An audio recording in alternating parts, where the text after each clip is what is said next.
Hello student, welcome back to my channel Samrat academy. Student, मेरा नाम आकाश। मेरे प्यारे बच्चे, जितने बच्चे 16 फरवरी को हिंदी का पेपर देने वाले उनके लिए बड़े बहुत ही ज्यादा इंपॉर्टेंट है। बहुत लोगों का कमेंट था कि सर हम तो हिंदी के हिंदी के गद्यांश और पद्यांश कर लेंगे, लेकिन जो सबसे ज्यादा डिफिकल्ट होता है संस्कृत का, तो संस्कृत का गद्यांश और पद्यांश कैसे करेंगे सर, इसको बता दीजिए। तो भाई उसी के लिए एक वीडियो हमने बना दिया है, और ये छोटा सा वीडियो मात्र हमको लगता है कि 13-14 मिनट का ये वीडियो है। और इसी वीडियो से आप लोगों का संस्कृत का गद्यांश और पद्यांश क्लियर। संस्कृत का गद्यांश 5 नंबर का, संस्कृत का पद्यांश 5 नंबर का, टोटल 10 नंबर तैयार। अब मत कहना कि संस्कृत का गद्यांश पद्यांश बता देना, ठीक है। जितना बताया हूं उतना ही याद कर लो, इसके बाद इस टॉपिक को बंद कर देना, ठीक है। कमेंट मत करा कि हम बता दीजिए बता दीजिए, ये कई बार बता दे रहा हूँ, बस याद कर लो, ठीक है। 5 में आप लोगों को पद्यांश बताऊंगा और टोटल 3 बस गद्यांश बताऊंगा। टोटल 8 आपके पद्यांश गद्यांश मिलाकर हैं। अब बस इन्हीं को तैयार कर लो, हो जाएगा काम। और मैं आप लोगों को बता दूं कि मैं ऐसे नहीं बताने वाला हूँ, ठीक है। यहाँ पे हिंदी के मेरे पास बहुत सारे पेपर हैं, और हिंदी के पेपर से, ठीक है, देखिए एक पेपर और मैं ले लेता हूँ। इसी जो 3 पेपर आपके हैं, एक देखिए, एक 2000 आपका 22 का पेपर है, एक 2000 आपका 20 का पेपर है, एक आप 2019 का पेपर है, ठीक है। और इन्हीं तीनों से बताऊंगा। देखो 2019 का पेपर है ना, ये देखो 2020 का पेपर है ना, ये देखो 2022 का पेपर है ना, 2021 में तो पेपर ही नहीं हुआ था, ठीक है, प्रमोट हो गए थे बच्चे। इन्हीं तीनों में से बस आप लोगों को बता देता हूँ, तीनों का गद्यांश बता देता हूँ और यहाँ पे पद्यांश बता देता हूँ, बस इसके बाद खत्म। उससे बाहर आता ही नहीं है तो बताऊंगा कहाँ से, ठीक है। चलो वीडियो को लाइक कर दो, चैनल पर ना तो चैनल को सब्सक्राइब करके बेल आइकन को प्रेस कर लो। चलो देखते हैं। अगर संस्कृत के गद्यांश की बात करें ना, तो 3 पेपर है, तीनों में हम बता देता हूँ आप लोगों को। पहला, अब तीनों वाराणसी से लिया गया है, वाराणसी के चैप्टर का ही पूछता है, तो कंफर्म बात है। लेकिन यहाँ पे 4 नंबर का ना, लेकिन इस बार 5 नंबर का पूछेगा, याद रखना है। देखो यह, और यह आपको दिख रहा है, यह, और यह जो आपको दिख रहा है, ऐसा नगरी भारतीय संस्कृति है, ठीक है। तो तीनों का हम लोग सोल्यूशन देखने वाले हैं। तो चलो सबसे पहले हम लोग उसका देखते हैं, पहले वाला का। अब मैं आपको बड़ा करके यहाँ पे दिखा देता हूँ, पहले अच्छे से नोट कर लो इसको, ठीक है। यही है, निम्नलिखित संस्कृत गद्यांश का संदर्भ सहित हिंदी में अनुवाद करना है, ठीक है। तो चलिए देखते हैं। तो चलिए इसका हम लोग सोल्यूशन आप लोगों को बताते हैं, ठीक है। संदर्भ सहित हिंदी में इसका अनुवाद करना, पहले इस प्रश्न को आप नोट कर लो, ठीक है। तो ये तो गद्यांश चल रहा है ना संस्कृत का, संस्कृत का पद्यांश भी आपको बताऊंगा, मतलब पूरा कंप्लीट सोल्यूशन आप लोगों को बताने वाला हूँ। देखो बोर्ड एग्जाम की कॉपी पे लिख के आया हूँ, ताकि आपको अनुभव हो जाए कि बोर्ड एग्जाम की कॉपी पे कैसे हम लोग हल करते हैं, ठीक है। मैं थोड़ा छोटा करता हूँ, दिख रहा होगा। देखो सबसे पहले तो आप ऊपर की देखो, ऐसा नगरी भारतीय संस्कृति, और लास्ट का भाषा एवं कार्य, ये आप लोगों को हेडिंग बनानी है, ताकि एग्जामिनर कॉपी चेक करने जाएगा तो उसको मालूम चल जाएगा कि कौन सा पद्यांश किया। देखो ऐसा नगरी भारतीय संस्कृति यहाँ से ले लिया, और लास्ट में हमने यहाँ पे लिखा भाषा, अरे परिभाषा एवं कार्य, ठीक है। तो यहाँ तक हमने भाषा एवं कार्य तक यहाँ तक ले लिया। पहले इस तरह आप लोगों को डाल देना है। प्रसंग में आपको पूर्वोत्तर डालना, प्रसंग का मतलब ये चीज हमने बताया है। प्रसंग में अभी आपको बताता हूँ कौन सा लिखना है। देखो प्रसंग में ये वाला लिखना है, नोट कर लो, क्योंकि तीनों वाराणसी से था इसलिए हमने बस एक बार लिख दिया है, और उसको आप लोग उसी में बार बार लिखना है, इसलिए हमने बार बार नहीं लिखा। कि इस गद्यांश में वाराणसी की ऐतिहासिकता तथा अब स्थिति के विषय में बताया गया है, ठीक है। बस यही आपको प्रसंग में लिखना है। इसके बाद यहाँ पे देखो अनुवाद, अब इसका अनुवाद हम लोग करने वाले हैं, ठीक है। ये जो आपको दिख रहा है ना यहाँ तक, इसका हम लोग अनुवाद करने वाले हैं। तो लिखेंगे, यह नगरी भारतीय संस्कृति और संस्कृत भाषा की जो केंद्र स्थली है, यहीं से संस्कृत साहित्य और संस्कृति का प्रकाश सभी जगह फैला है। मुगल युवराज दारा सिकों ने यहाँ आकर भारतीय दर्शन शास्त्रों का अध्ययन किया था, और वह उनके ज्ञान से इतना प्रभावित हुआ था कि उपनिषदों का अनुवाद फारसी भाषा में कराया, ठीक है। बस अनुवाद खत्म, 5 नंबर मिल गया। बस इतना सिंपल होता है, ठीक है। नोट कर लिया आपने। अब देखिए यह वाला जो है वो वाराणसी प्राचीन काल देव है, ठीक है। कहाँ गया उसको मैं आपको बताता हूँ। यह वाला आप करने वाले हैं, देखो वाराणसयम प्राचीन काल देय गेहे गेहे विधाय, यहाँ से लेके अध्ययनम प्रचलित, इसका अब हम लोग करने वाले हैं। 5 नंबर का आएगा इस बार। देखो वाराणसयम प्राचीन काल देय अध्ययनम प्रचलित, इस तरह हेडिंग आपको डाल देना है। संदर्भ लिखोगे कि प्रस्तुत गद्यांश हमारी पाठ्य पुस्तक हिंदी के संस्कृत खंड के वाराणसी पाठ से उद्धृत है। बस संदर्भ में भी वही सेम रहेगा, क्योंकि तीनों ही वाराणसी चैप्टर से लिया गया है, ठीक है। प्रसंग में वही चीज, ठीक है। अब अनुवाद ही मेन होता है, अनुवाद लिखेंगे इसका, देखो कैसे। वाराणसी में प्राचीन काल से ही घर घर में विद्या की अलौकिक ज्योति प्रकाशित होती रही है। आज भी यहाँ संस्कृत वाणी की धारा निरंतर प्रवाहित रहती है, और लोगों का जो ज्ञान बढ़ाती है। यहाँ पर अनेक आचार्य उच्च कोटि के विद्वान वैदिक साहित्य के अध्ययन और अध्यापन में इस समय भी लगे हुए हैं। केवल भारतवासी ही नहीं अपितु विदेशी भी संस्कृत भाषा के अध्ययन के लिए यहाँ आते हैं और निशुल्क विद्या ग्रहण करते हैं। और यहाँ पर हिंदू विश्वविद्यालय, संस्कृत विश्वविद्यालय, काशी विद्यापीठ, ये तीन विश्वविद्यालय हैं जिनमें नवीन और प्राचीन ज्ञान विज्ञान के विषयों का अध्ययन चलता रहता है। बस यही इसका अनुवाद है मेरे प्यारे बच्चों। इसको तैयार कर लेना, तीन ही है, तीनों तैयार कर लोगे ना तो इससे बाहर नहीं आने वाला है। ठीक है, चलो ये भी हमने बता दिया। एक और बच गया, उसको बताने वाला हूँ, ये वाला देखो, नोट कर लो।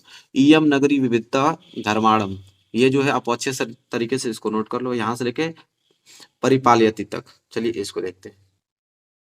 देखो वही चीज लिखा है, इयम नगरी विधर्माणम परिपालयति तक। ठीक है, प्रसंग वही रहेगा जो मैंने अभी बताया आप लोगों को, प्रसंग में वही लिखना है। हाँ, अनुवाद चेंज होगा इसका। देखो इसका अनुवाद क्या है, यहाँ एक बार फिर दिखा देता हूँ मैं, यही है, इसी का अनुवाद हम लोग देखने वाले हैं। ठीक है, यह नगरी विविध धर्मों के मिलन का स्थान रही है। महात्मा बुद्ध, तीर्थकर, पार्श्वनाथ, शंकराचार्य, कबीर, गोस्वामी तुलसीदास और दूसरे बहुत से महात्माओं ने यहाँ आकर अपने विचारों को फैलाया, अर्थात अपने विचारों का प्रसार किया। केवल दर्शन, साहित्य और धर्म में ही नहीं अपितु कला के क्षेत्रों में भी यह नगरी विविध कलाओं और शिल्पों के लिए संसार में प्रसिद्ध है। यहाँ की जो रेशमी साड़ियाँ हैं देश विदेश में सभी जगह पसंद की जाती हैं और यहाँ की जो पत्थर की मूर्तियाँ प्रसिद्ध हैं और यह अपनी प्राचीन परंपरा का इस समय भी पालन कर रही हैं। बस ये भी आप लोगों का खत्म हो गया, तो तीनों हमने बता दिया। ठीक है, अब हम देखने वाले मेरे प्यारे बच्चों इसका पद्यांश। ठीक है, अब देखो तीनों का पद्यांश जो है, इसमें एक पेपर देखो बता देता हूँ, एक पेपर यह पद्यांश जो है, और ये जो पद्यांश आपको दिख रहा है दो पद्यांश। ठीक है, और ये मेरे पास देखो तीन पेपर हैं और ये मेरे पास चार पेपर हैं और एक प्रश्न मैंने एक्स्ट्रा ले लिया है पेपर का। ठीक है, मतलब टोटल 5 हमारे पास हैं और पांचों का मैं आप लोगों का एक ही जगह लिख के लेके आया हूँ पद्यांश। ठीक है, ये बार बार आता है। ठीक है, जो 5 आपको बताऊंगा उससे बाहर तो जाएगा ही नहीं। पहला यह है कि सर्वे भवन्तु सुखिनम, सर्वे सन्तु निरामया, सर्वे भद्राणि पश्यन्तु माँ कश्चित् दुख भाग भवेत्। ये बहुत ही ज्यादा इंपॉर्टेंट संस्कृत का श्लोक है और इसका संदर्भ लिखना होता है और हिंदी में अनुवाद करना होता है। 5 नंबर बस मिल जाएगा आप लोगों को। तो चलिए सबसे पहले संदर्भ इसका देखेंगे, संदर्भ कैसे लिखेंगे। देखिए प्रस्तुत श्लोक हमारी पाठ्य पुस्तक हिंदी के संस्कृत खंड के अंतर्गत भारतीय संस्कृति नामक पाठ से उद्धृत है। इसमें सभी के कल्याण की कामना की गई है। देखिए कोई भी आप लोगों का संस्कृत का श्लोक आ जाए, संदर्भ लिखने का यही तरीका ही होता है। पहले आप ऐसे ही स्टार्ट करोगे कि प्रस्तुत श्लोक हमारी पाठ्य पुस्तक हिंदी से लिया गया है और संस्कृत खंड से लिया गया है। बस आपको चैप्टर का नाम इंक्लूड करना होगा, भारतीय संस्कृति नामक पाठ से उद्धृत है और इसमें सभी कल्याण की कामना की गई है। बस इतना ही टॉपिक आपको लिखना है संदर्भ में। और हिंदी का अनुवाद इसका देखा जाए कि इसका हिंदी का अनुवाद क्या होगा, तो हिंदी का अनुवाद ये होगा कि कह रहा है कि सर्वे भवन्ति सुखिनम, इसका मतलब होता है कि सभी सुखी हों। और सर्वे संतु निरामया, सर्वे संतु निरामया मतलब होता है कि सब रोग रहित हो, मतलब कोई किसी को रोग न हो। और सर्वे भद्राणि पश्यन्तु मतलब होता है कि सबका कल्याण को देखो, मतलब सबका कल्याण हो।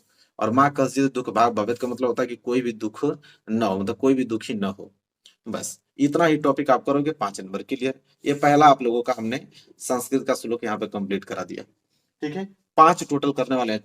ठीक है, पूरा नोट कर लो अच्छे तरीके से और इसी तरह आप लोगों को याद करके जाना है। पूरा का पूरा 70 में 70 नंबर लेके चले आओगे, कोई दिक्कत है नहीं। ठीक है, बस आप पढ़ते रहो डेली। दूसरा ये बहुत ज्यादा इंपॉर्टेंट है कि बंधनम मरणम वापि जयो वापि पराजय उभयत्र समो वीर वीर भाव ही वीरता। अब देखो इसका संदर्भ लिखने का तरीका देखो वही है। प्रस्तुत श्लोक हमारी पाठ्य पुस्तक हिंदी के संस्कृत खंड में संकलित, यहाँ तक तो सब में सेम ही रहेगा, बस यहाँ चैप्टर का नाम चेंज होता है। जो कि ये चैप्टर वीर वीरण पूजिते से लिया गया है, तो यहाँ वीर वीरण पूजिते लिखेंगे नामक पाठ से अवतरित है। और इस श्लोक में वीरता के विषय में बताया गया है। मतलब ये जो श्लोक आप देख रहे हो इस श्लोक में वीरता को बताया गया है। देखते हैं इसका हिंदी में अनुवाद क्या होता है। हिंदी में अनुवाद यह है कि बंधन हो अथवा मरण हो, जीत हो या हार हो, दोनों ही अवस्थाओं में वीर समान रहता है। वीर को ही वीरता कहते हैं। कह रहा है कि बंधन हो या मरण हो, जीत हो या हार हो, दोनों ही अवस्थाओं में जो वीर होता है ना वो समान रहता है। अब वीर को ही किससे डिनोट किया गया है? वीरता से। बस इतना छोटा टॉपिक है और 5 नंबर आपको मिल जाएगा। ठीक है, अब पूछेगा तो 100%। ठीक है, ऐसे बाहर आएगा नहीं 5 जो मैं आपको बताने वाला हूँ। नोट कर लो, ये दूसरा है, देख रहे हो कितना छोटा छोटा है। अब तीसरा मैं दिखा देता हूँ आप लोगों को। चलो तीसरा नोट कर लो। तीसरा भी बहुत ही ज्यादा सिंपल है कि मानम हित्वा प्रियो भवति क्रोध हित्वा न सोचति, कामम हित्वार्थवान भवति लोभम हित्वा न भवेत। ठीक है, ये बहुत ज्यादा इंपॉर्टेंट है। ठीक है, फिर संदर्भ वही लिखने का तरीका है, यहां तक तो सेम ही लिखोगे कि प्रस्तुत श्लोक हमारी पाठ्य पुस्तक हिंदी के संस्कृत खंड में अंतर्गत, ठीक है, संस्कृत खंड के अंतर्गत कौन से? जीवन सूत्राणु नामक पाठ से अवतरित है। किस चैप्टर से लिया गया है? जीवन सूत्राणी चैप्टर से लिया गया है। बस आपका बस हिंदी में अनुवाद करना होगा। ठीक है, अनुवाद इसका क्या है? तो देखिए, मनुष्य कह रहा है कि अभिमान को छोड़ना प्रिय होता है। मनुष्य का जो अभिमान होता है उसको छोड़ना प्रिय होता है, और क्रोध को छोड़कर शोक नहीं करता, कामना को छोड़कर धनवान होता है, और लोभ को छोड़कर सुखी होता है। ठीक है, 3 लाइन का आप लोगों का मात्र इसका हिंदी का अनुवाद है। ठीक है, एक ही 5-5 मिनट भी पढ़ोगे तो पूरा का पूरा दिमाग में आप लोगों को छप जाएगा कि क्या कहना चाह रहा है ये। ठीक है, तो इतना सिंपल टॉपिक है और इसको आराम से आप लोग नोट करो और घर पे बैठ के आराम से याद करो। अब ये 5 जो आपको बता रहा हूँ, ये 5 अगर तैयार हो गया तो इसके बाद कोई वीडियो देखने की जरूरत थोड़ी पड़ेगी आपको, ये पांचों ही आप याद कर लो। इसी तरह डेली कुछ ना कुछ टॉपिक हम अलग अलग लेकर आएंगे और उस सारे टॉपिकों से आपका 70 नंबर बिल्कुल तैयार हो जाएगा। बस एग्जाम जाके क्वालिफाइड कर लो, अच्छे नंबर लेके आओ। चलो देखो, चौथा चौथा क्या है? वेरी मोस्ट इंपोर्टेंट है। क्या है चौथा? मरणम मंडलम यत्र विभूतिश्च विभूषणम, कौपीनम यत्र कौशयम साकाशिकेन मीयते। ठीक है, ये आप लोगों का जो बहुत ही ज्यादा इंपॉर्टेंट है। और संदर्भ लिखने का तरीका तो रट गए होंगे आप लोग, वही चीज सेम प्रोसेस है कि प्रस्तुत श्लोक हमारी पाठ्य पुस्तक हिंदी के संस्कृत खंड के अंतर्गत संग्रहित वाराणसी नामक पाठ से अवतरित है। ठीक है, इसमें वाराणसी की पवित्रता ख्याति वर्णन है, मतलब वाराणसी चैप्टर से लिया गया है। ठीक है, और इसमें किसके बारे में बात की गई है? तो वाराणसी की पवित्र के बारे में बात किया गया। ठीक है, वाराणसी की जो पवित्रता है उसके बारे में बात किया गया है इस श्लोक के अंतर्गत। अब क्या देखेंगे? हिंदी में अनुवाद देखेंगे इसका, बस हो जाएगा हमारा। हिंदी का अनुवाद तो बहुत ही ज्यादा छोटा इसका है। क्या है कि जहां मरना भी कल्याणकारी है, जहां भस्म भी आभूषण है, जहां कौपिन भी रेशमी है, उस काशी को किसमें मापा जा सकता है? ठीक है, अब देखो कितना छोटा है। ठीक है, एक एक लाइन पढ़ना। जैसे यहाँ बोला है कि मंडलम, अरे मरणम मंडलम यत्र विभूति विभूषणम, इसका मतलब यह है कि जहां मरना भी कल्याणकारी है और जहां भस्म भी आभूषण है। और दूसरी लाइन यहाँ पे यह थी कि कौपिन यत्र कौशयम सा काशी केन मियते, इसका मतलब है कि जहाँ कौपिन भी रेशमी होती है, बहुत सारी रेशमी, उस काशी को किससे माप सकते हैं आप? ठीक है, बस हो गया। तो ये चौथा आप लोगों का है। ठीक है, देखिए कितना आराम से लिखा है, आराम से लिखिए, टेंशन लेने की कोई जरूरत नहीं है। ठीक है, पेपर अभी आप लोगों के पास टाइम है, पढ़ते रहिए डेली, आप लोगों का सब कुछ हो जाएगा।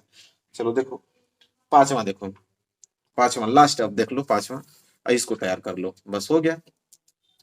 हतो वा प्रत्यस्यै स्वर्ग जित्वा वा भोच्यसे महिम निराशीर निर्मम्यो भूत्वा युधस्व विगत ज्वर। देख रहे हो कितना डिफिकल्ट लिखा गया है, लेकिन याद करने की जरूरत नहीं है, तो खुद लिखा हुआ मिलेगा आप लोगों को। ठीक है, आपको तो बस संदर्भ और हिंदी में अनुवाद याद करना है, तो लिखा हुआ मिलेगा आप लोगों को। ठीक है, याद करना होता तो थोड़ा डिफिकल्ट भी होता है, सिंपल है। ठीक है, तो यहाँ से लेके यहाँ तक हो गया। अब लिखोगे सिर्फ संदर्भ, संदर्भ लिखने का तरीका भी बताए हैं, सब में वही फॉलो हो रहा है कि प्रस्तुत श्लोक हमारी पाठ्य पुस्तक संस्कृत खंड में संकलित, यहाँ तक तो सब में है भाई। किस चैप्टर से लिया गया? तो वीरह वीरण पूजते नामक पाठ से उद्धृत है। ठीक है, वीरह वीरण पूजते पाठ से उद्धृत है। और देखिए इस श्लोक में क्या किया गया है कि इस श्लोक में पुरुष सिकंदर को गीता के उपदेश के विषय में बता रहे हैं। इस श्लोक में जो पुरुष सिकंदर को गीता के उपदेश में के विषय में बता रहे हैं। ठीक है, चलिए देखते हैं। अब इसका हिंदी में अनुवाद ही तो बच गया सिर्फ, देख लीजिए हिंदी में अनुवाद देख लो क्या है। यदि युद्ध में, युद्ध की बात हो रहा है कि यदि युद्ध में मारे गए तो तुम स्वर्ग को प्राप्त करोगे। ठीक है, कह रहा है कि अगर युद्ध हो रही है, अगर युद्ध में तुम मारे गए, ठीक है, तो देखो कह रहा है कि युद्ध में अगर मारे गए तो तुम स्वर्ग को प्राप्त करोगे, और जीत गए तो पृथ्वी के राज्य को भोगोगे। अतः तुम इच्छा रहित, ममता रहित और दुख रहित होकर युद्ध करो। मतलब कह रहा है कि अगर अगर मर गया युद्ध में तो तुम स्वर्ग को प्राप्त करोगे, अगर जीत गए तो पृथ्वी के राज्य को भोगोगे। मतलब कि जैसा सिचुएशन होगा उसको आपको देखना पड़ेगा, सबका देखभाल करना पड़ेगा, सबकी इच्छाओं को पूर्ति करना पड़ेगा। ठीक है, और कह रहा है इसीलिए इच्छा रहित, ममता रहित और दुख रहित होकर युद्ध करो। ठीक है? तो ये देखिए ये हिंदी का अनुवाद था इसका, जो गद्यांश हमने यहाँ पे श्लोक आप लोगों को बताया इसका अनुवाद हो गया। तो टोटल 5 हमने बताया। अब पाँचों आप लोगों को कितना छोटा-छोटा था, मात्र 10 मिनट में चाहोगे तो पाँचों को रिवीजन करके 5 नंबर आपका पक्का हो जाएगा, ठीक है? तो यही वीडियो थी और शेयर कर देना इस वीडियो को और चैनल पर नया है तो चैनल को सब्सक्राइब कर लेना और मिलेंगे नेक्स्ट वीडियो में, तब तक के लिए धन्यवाद।